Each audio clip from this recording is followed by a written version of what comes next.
আগে জান্নাতে দেবে। মর্যাদাটা টিকিয়ে রাখতে হবে, বিলিয়ে দিলে হবে না।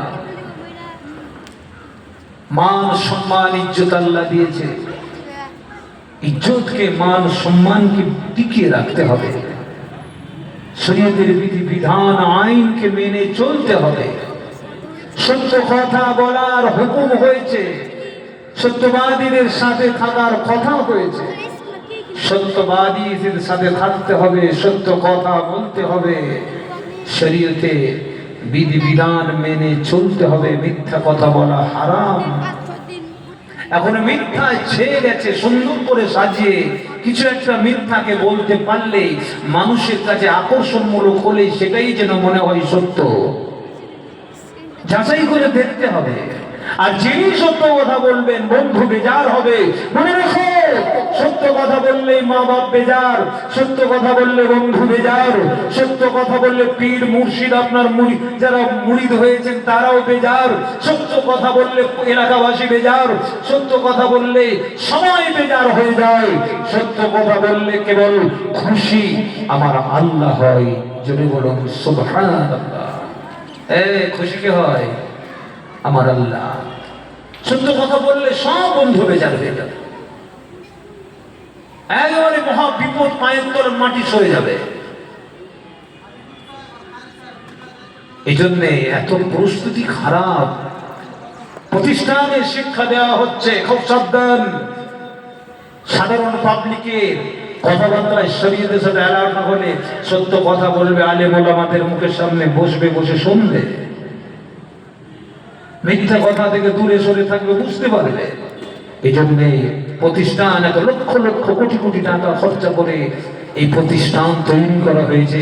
তৈরি করার জন্য মানুষের মধ্যে মানুষকে তৈরি করার জন্য, সত্য মিথ্যাকে তফাৎ পার্থক্য বুঝিয়ে দেওয়ার জন্য, মানুষকে দিন ইসলামিক কালচারের দিকে নিয়ে আসার জন্য, আল্লাহ এবং আল্লাহ রাসূলকে চিনতে পারে সেই পদ্ধতি, সেই নিয়ম কানুন শিখিয়ে দেখিয়ে দেওয়ার জন্য এই প্রতিষ্ঠানগুলো।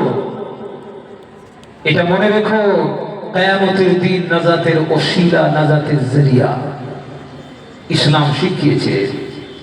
দেখো, হযরত উসমান গনি রাদিয়াল্লাহু তাআলা আনহুর বাড়িতে তার আগে আল্লাহ রাসূলের কাছে একজন ইহুদি মহিলা হুজুরের কাছে গেলেন, আমার মেয়ের বিয়ে একটু সাহায্য করবেন। ইসলাম কাকে বলে? শুধু মুসলমানকেই সাহায্য করতে হবে এটা নয়। মনে রেখে, প্রকাশ্যে সন্ত্রাসী ইসলাম জায়গা দেয়নি আর তৈরিও করে না। আল্লাহ রাসূল পদ্ধতি দেখিয়ে দিয়ে গেলেন। ইহুদি মেয়েটা আল্লাহ নবীর দরবারে সাহায্যের জন্য প্রার্থী হলেন, দাঁড়ালেন, হুজুর একটু দেবেন, আমার মেয়ের বিয়ে। আল্লাহ রাসূল বললেন, বাবা, আমার গনি উসমান গনি রাদিয়াল্লাহু তাআলা আনহু, আমার উসমান, আমার জামাইয়ের বাড়ি চলে যাও। হযরত উসমান গনির বাড়ি গেলেন, গিয়ে দেখছে এটা স্বামী স্ত্রীর মধ্যে যেন দুটো কথাবার্তা হচ্ছে। তিনি কিছু না কিছু ভেবে মেয়েটা ওখান থেকে চলে এলেন, যে দুজনের মধ্যে কথোপকথন হচ্ছে আর আমাকে সাহায্য করে। এইভাবে একদিন ঘুরে চলে এলেন। আবার দ্বিতীয়বারে গেলেন, একই অবস্থা দেখে তিনি আবার ঘুরে চলে আসলেন। আসার সময় হযরত উসমান গনি বলে, মেয়ে ছেলে, কি বলছিলে মা? ইসলাম শিখিয়েছে নম্রতা, ভদ্রতা।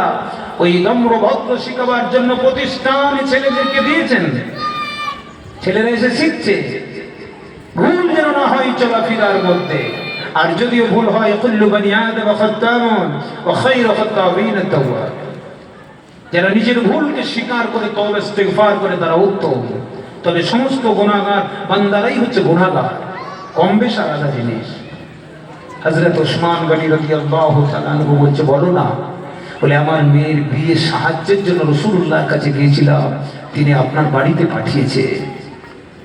ওই সময় নবী সাহাবা হযরত উসমান বিন আফফান রাদিয়াল্লাহু তাআলা আনহু তিনি বললেন, এই মেয়ে ছেলে সিরিয়া জমিন থেকে ব্যবসা করে এই যে রাস্তা ধরে আসবে আমার কাফেলারা, আমার ব্যবসায়ীরা আসবে, এই সময় দেখতে পাবেন সামনের দিকে ঘেটে ঘেটে যে উটটা আসছে ওই উটটাকে ধরে নেবে, ওটা তোমাকে দিয়ে দিলাম, ওটা ধরে নেবে।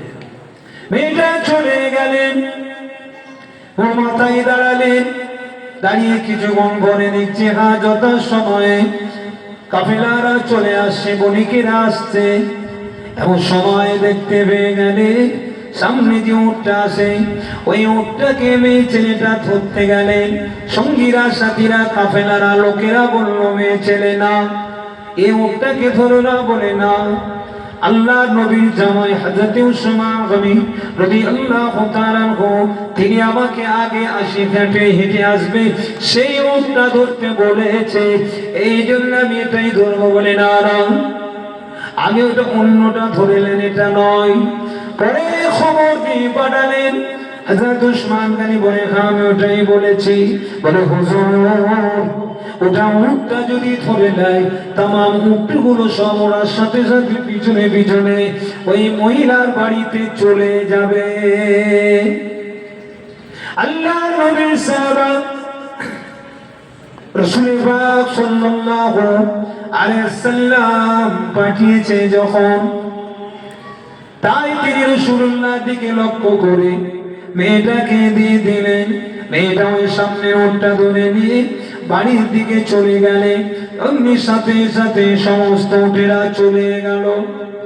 আল্লাহ রাসূলের সাহাবা বলেছিলেন, এ আমার কাফেলারা, ব্যবসায়ীরা, বণিকেরা, কর্মচারীরা শুনে রেখো, আমি উসমান গনি যে আমার উটটা নিয়েছে এটা শুধু নয়, আমার সামদেশের ব্যবসা, রোম সিরিয়া যাওয়ার ব্যবসা, প্যারিসে ব্যবসা, রোমের সিসিলে ব্যবসা, যত সারাদিন টাকা করি ধন দৌলত টুটুনি যত কিছু রয়েছে যদি তাকে দিতে হয় আমার রাসূলুল্লাহকে, আমার নবী পাকের হুকুমটাকে অমান্য করতে পারবো না। জোরে বলুন সুবহানাল্লাহ। আমার নবী পাকের হুকুম অমান্য করতে পারবো না। কি ভালোবাসা ছিল নবী পাকের প্রতি, কি ভালোবাসা ছিল!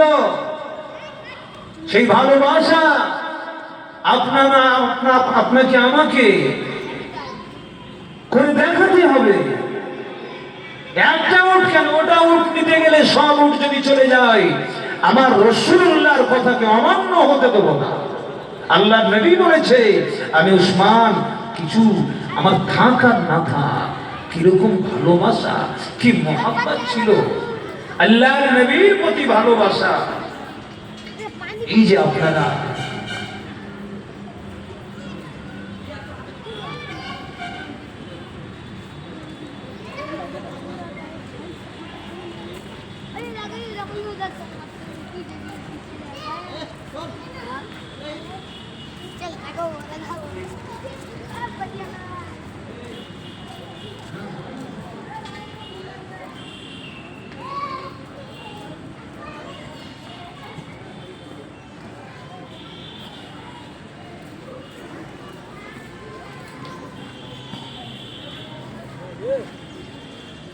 ভালোবাসা মোহাম্মত কাকে বলে দেখিয়ে গিয়েছে, সাহাবায়ে কেরামরা পড়ে গিয়েছে। অনেক প্রতিবাদ, আলোচনা সভা, অনেক জায়গায় অনেক কথাবার্তা হয় শিক্ষাবাচক, শিক্ষা দেওয়ার জন্য, পরিবর্তন হওয়ার জন্য। মানুষ পরিবর্তন হবে, এই জন্য প্রতিষ্ঠান, এই জন্য ওয়াজ নসিহতের মাহফিল। পরিবর্তন হবে কি অন্যরকম। রাসূলুল্লাহর প্রতি ভালোবাসা এটা নাজাতের একটা জরিয়া, নাজাতের একটা উপায়। মনে রেখো, এই যে দান খায়রাত মাদ্রাসায় করেছেন, করছেন, ইট করেছেন, টাকা করেছেন, বালি সিমেন্ট করেছেন, রড দিয়েছেন, জায়গা দিয়েছে, কিয়ামত পর্যন্ত আপনি সব পাবেন। যারা সহযোগিতা করেছে, কমিটি আছে, আপনি জানেন রোদ্রে তাপে মানুষের বাড়িতে বাড়িতে ঘরে ঘরে গিয়ে এই ছেলেগুলোকে খাওয়াবার জন্য টাকা পয়সা চেয়েছে, প্রতিষ্ঠানটাকে করার জন্য টাকা পয়সা চেয়েছে। কেন? নাজাতের একটা আশা, নাজাতের একটা ওসিলা, কিয়ামতের দিন এটা অবশ্যই আপনার আমার জন্য হবে। যারা যারা দান করেছে, খাটাখাটি করেছে, সহযোগিতা করেছে। বিরোধী দুশমনীদের সঙ্গে কথা বলছি না। মহব্বত, ভালোবাসা রাখুন, রাসূলের ভালোবাসা, আল্লাহর ভালোবাসা, মানুষ মানুষকে ভালোবাসবে, এটাই শিখিয়েছে ইসলাম। তবে আপনার ইবাদত এবং জানে শান্তি আসবে। প্রতিষ্ঠান করেছেন, দান খায়রাত করেছেন, রাসূল পাক সাল্লাল্লাহু আলাইহি সাল্লাম দিতে বলেছে। সাহাবায়ে কেরামরা এক বাক্যে দিয়ে শুরু করেছে, দাওয়া শুরু করেছে, দিয়েছে। এমনকি জমি জায়গা, ঘর বাড়ি, টাকা কড়ি সব একেবারে আল্লাহর রাস্তে রাসূলের মুহাব্বত ভালোবাসা রেখে বিলিয়ে দিয়েছে। সেই আখিরি জামানার নবীর আমরা উম্মত। আমার নবী পাকের অনেক আলোচনা, কথাবার্তা আপনারা শুনেছেন, আরো শুনবেন, আলোচনা হবে। আল্লাহ যেন সকলকে শুনে মেনে চলার তৌফিক এনায়েত করেন। বলুন না আল্লাহুম্মা আমিন। ছোট্ট একটা আলোচনা শিক্ষা দিয়ে যাবেন। নবী মূসা আলাইহিস সালাম তিনি একদিন তুর পাহাড়ে যাচ্ছিলেন। এটা প্রতিষ্ঠান, শিক্ষা নেওয়ার জায়গা। কোরআন মাজিদে আল্লাহ বলেছেন, ওয়াবিল ওয়ালিদাইনি ইহসানা ওয়া যিল কুরবা ওয়াল ইয়াতামা ওয়াল মাসাকিন ওয়া কুলু লিন-নাসি হুসনা ওয়া আকিমুস সালাহ। কিন্তু আল্লাহর নবী হযরতে মূসা আলাইহিস সালাম বাড়ি থেকে বেরিয়ে তুর পাহাড়ে যাচ্ছিলেন আল্লাহর সঙ্গে কথা বলবে, দেখা করবে। আল্লাহর তরফ থেকে খবর এসে গেল, ও নবী মূসা তুর পাহাড়ে যাবে, সাবধানে যাবে, সাবধানে থাকবে। আল্লাহর নবী মূসা আলাইহিস সালামের একটা অভ্যাস ছিল, আল্লাহর সঙ্গে যখন তখন এই কথা মনে করলেই বলা শুরু করে দিতেন। যদি মনে করতেন আল্লাহর সঙ্গে কথা বলবো, শুরু করে দিতেন। জলিল কদরের নবী নবী মূসা কালিমুল্লাহকে আল্লাহ করেছিলেন। নবী মূসাকে আল্লাহ বলেছেন যে ওনা সাবধানে থাকবে। নবী মূসা বললেন, রব্বুল আলামিন আল্লাহ, ও রব্বুল আলামিন আল্লাহ, আমি সাবধানে থাকবো। এর আগেও তো তোর পাড়ে এসে যেই কথা বলেছি আপনার সঙ্গে, সেদিনে তো আপনি আমাকে বলেননি, আজকের দিনে বলছেন ব্যাপার। নবী মূসাকে আমার আল্লাহ পাক বলেন, ও নবী মূসা কালিমুল্লাহ, চতুর্দিকে বাঘ ভাল্লুক হিংস্র জন্তুতে ভরা, ধরা করে দিতে পারে, আক্রমণ করে দিতে পারে, হামলা করে দেবে। ও রব্বুল আলামিন আল্লাহ, সেদিনেও তো বাঘ ভাল্লুক ছিল, সেদিনে তো এরকম কথা বলা হয় না। আমার আল্লাহ পাক বলেন, সেদিনও বাঘ ভাল্লুক ছিল, আদৌ আছে, মাঝখানে একটা জিনিস সরে গিয়েছে, সেটা হলো এ নবী মূসা, আপনার জনম দুঃখিনী মা দুনিয়ায় বেঁচে নাই। এ নবী মূসা, দুনিয়ার জমিনে আপনার জনম দুঃখিনী মা বেঁচে নাই। মায়ের দোয়াটা, মায়ের দোয়া আপনার জন্য স্পেশাল দোয়া ছিল। হিংস্র জন্তু প্রাণীদের হামলা থেকে, অত্যাচার থেকে বাঁচার জন্য মায়ের দোয়াটা বড় ছিল, স্পেশাল। নবী মূসা আপনার আম্মা বেঁচে না, স্পেশাল দোয়াটা আপনার জন্য বন্ধ হয়ে গিয়েছে। এই জন্য আমি আল্লাহ আপনাকে সাবধান করে দিলাম। বোঝা যায় মায়ের দোয়া হচ্ছে সব থেকে বড় দোয়া, সব থেকে বড় দোয়া। মায়ের দোয়া হচ্ছে সব থেকে বড় দোয়া। কোরআন মাজিদে আল্লাহ পাক বললেন, ওয়াবিল ওয়ালিদাইনি ইহসানা, তোমরা তোমার মা বাপের সেবা করো, ইহসান করো, সহযোগিতা করো, সাহায্য করো, আল্লাহ খুশি হয়ে যাবে। আপনি বক্তা হয়েছেন, হাজী সাহেব হয়েছেন, বিশাল একটা কিছু হয়ে গেছেন, হাজী সাহেব হয়েছেন, বক্তা হয়েছেন, ওয়াজির হয়েছেন, আরো কিছু হয়েছেন। আপনার আমার ব্যবহারে যদি জনম দুঃখিনী মা অসন্তুষ্ট হয়, দুঃখ পায়, ব্যথা পায়, আপনার ইবাদত করা ছাই, বেকার। হজ করা বেকার, ইবাদত করা বেকার, বড় কিছু হওয়া বেকার। ছোট্ট করে আপনাকে আবার বলি, শিক্ষা প্রতিষ্ঠান এসেছে। ইয়ামেন দেশ থেকে একটা লোক হজ পাকে এসেছে। ইয়ামেন দেশ থেকে একটা লোক হজ পাকে এসেছে।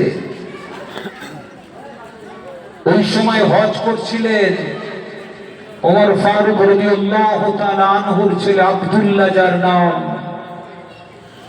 তওয়াফের নিয়ম হলো ঘাড়ে কিছু না নিয়ে ছোট্ট একটা পানির বোতল বা একটা কিছু খাবারের জন্য ছোট একটা ব্যাগ, ভারী কিছু নিয়ে তওয়াফ করা নিষেধ।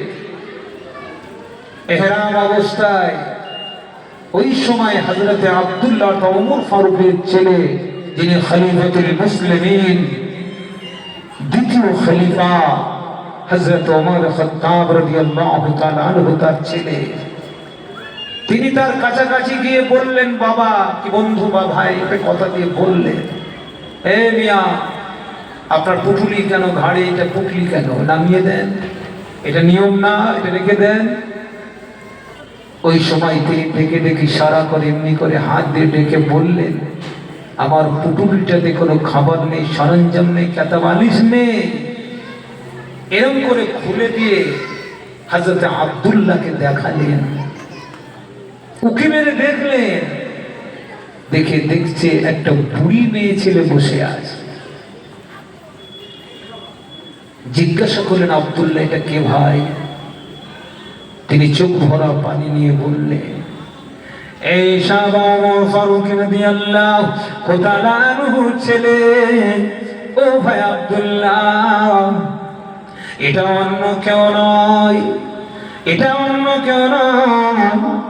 আমি মনে মনে নিয়ত করেছি, ইয়ামেন দেশ থেকে পায়ে হেঁটে আল্লাহর কাবা তওয়াফ করব, হজ করব। এটা আমার জনম দুঃখিনী মা, আমার মাকে নিয়ে আমি ইয়ামেন দেশ থেকে হেঁটে হেঁটে আল্লাহর কাবাতে হজে এসেছি ভাই।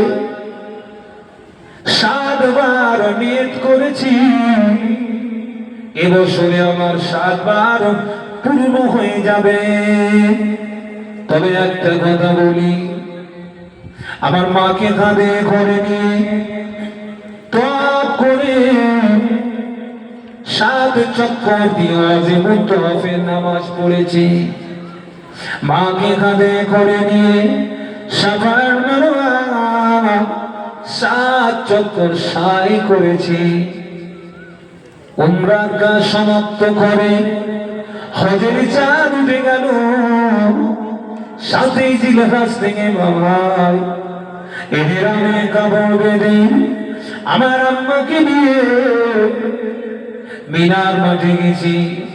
ওখান থেকে আরাফাতের ময়দান, রাত্রিবেলায় মুজদালিফার ময়দানে গিয়েছি। সকাল হয়ে গেল, ওখান থেকে মিনার হারা পাথর মারার জন্য হজের সমস্ত কাজ করে তওয়াফে জিয়ারত করে শেষ বেলায় তওয়াফে আল-বিদা করেছি, বাড়ি যাব। ভাই ওমর ফারুকের ছেলে হযরতে আব্দুল্লাহ, আপনি বলুন, আমার আম্মাকে নিয়ে হজের সমস্ত কাজ ঘাড়ে করে বয়ে বয়ে বয়ে বয়ে করেছি।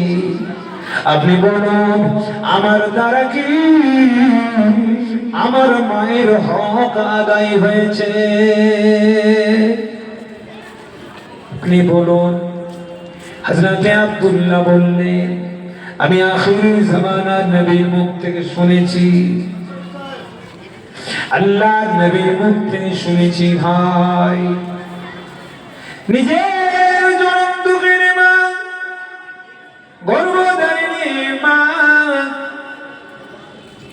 মাকে কাঁধে করে নিয়ে 7 বার আপনি হজ করলেন। 1 বছর হেঁটে যেতে লাগবে, এক বছর হেঁটে আসতে লেগেছে। এইভাবে কষ্ট করে 7 বার হজে নিয়ত করেছে। 6 বার পার হয়ে গিয়েছে, এবারে শেষ হয়ে যাবে ভাই। তবে আমি আল্লাহ রসুলের মুখে শুনেছি, কোন সন্তান, কোন ছেলে যদি নিজের বুকের চামড়াটা কেটে দিয়ে মায়ের পায়ের জুতো যদি বানিয়ে দেয়, 1 ফোঁটা দুগ্ধ খাওয়ার হক আদায় হবে না।